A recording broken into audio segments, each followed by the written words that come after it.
Reka ngusuhuze wowe ukomeje gukurikirana ibiganiro bya Nyamji Media TV. Mu ishyamba ry'amayobera hari amahoro asa naho yibereye nk'inzozi. Amashami akoma bucece, umuyaga ugasuhuza ibiti, inyoni zikaguruka zifite ituze, ariko muri ayo mahoro hari ibanga rikomeye. Inyamaswa zisa nkaho ari inzirakarengane zigenda gahoro, zigasa naho zidafite icyo zishoboye, ariko mu mpande zayo z'ijoro zirinda ibanga rimwe, ubugome buteye ubwoba. Uyu munsi turabinjiza mu buzima bw'inyamaswa 10 abahanga bita The Calm Killers, abicanyi bacecetse. Niba utarakanda subscribe, ndakwibutsa gukanda subscribe maze tujye tujyana mu biganiro byacu bya buri munsi.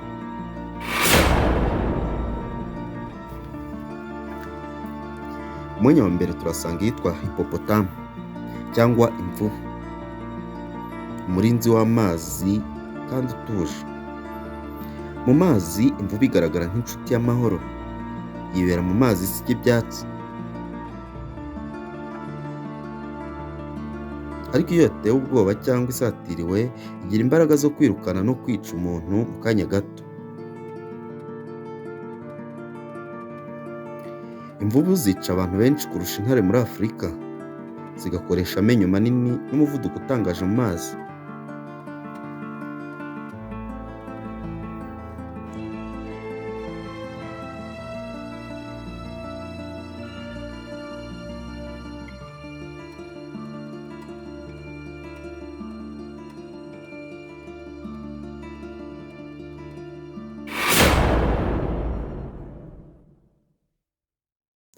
Ku mwanya wa kabiri turasanga elephant cyangwa inzovu, umunyabwenge wihorera.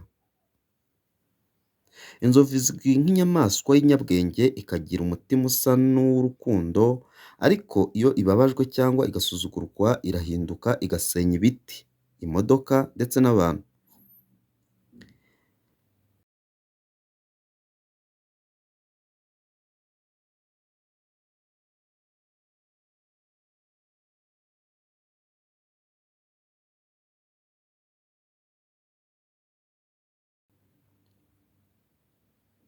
Kandi zishobora kwibuka n'uwayikoreye nabi imyaka myinshi yashize.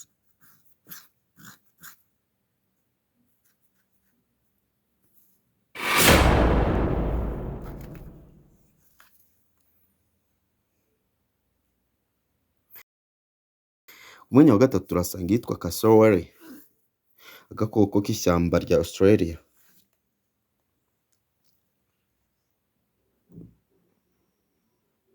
Umwambari w'amahoro ariko ufite inkota ku birenge.